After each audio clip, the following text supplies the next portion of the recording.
اعوذ باللہ من الشیطان الرجیم بسم اللہ الرحمن الرحیم۔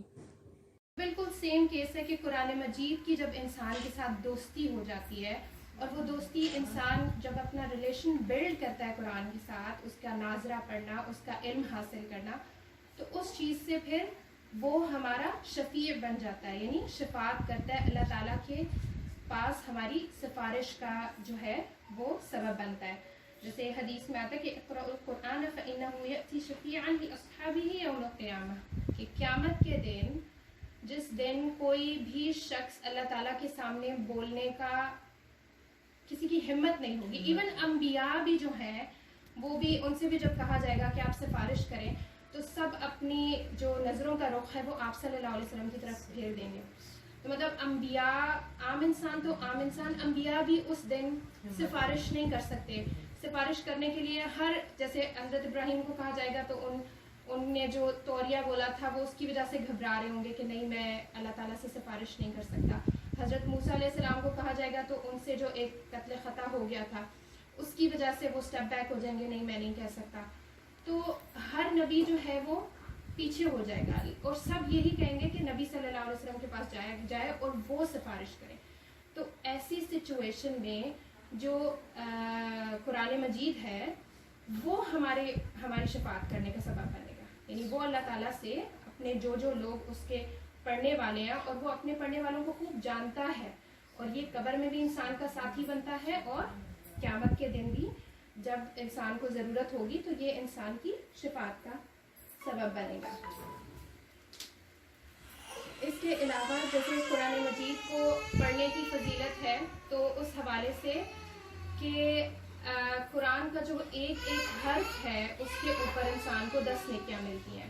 اور جیسے حدیث کے الفاظ میں آتا ہے کہ میں یہ نہیں کہتا کہ الف لام میم پورا ایک حرف ہے، بلکہ الف کے اوپر 10، لام کے اوپر 10 اور میم کے اوپر 10 نیکیاں، یعنی آپ جتنے لیٹرز پروناؤنس کر رہے ہیں لفظوں کے حساب سے نہیں بلکہ حروف کے حساب سے آپ کو 10 نیکیاں ملتی ہیں۔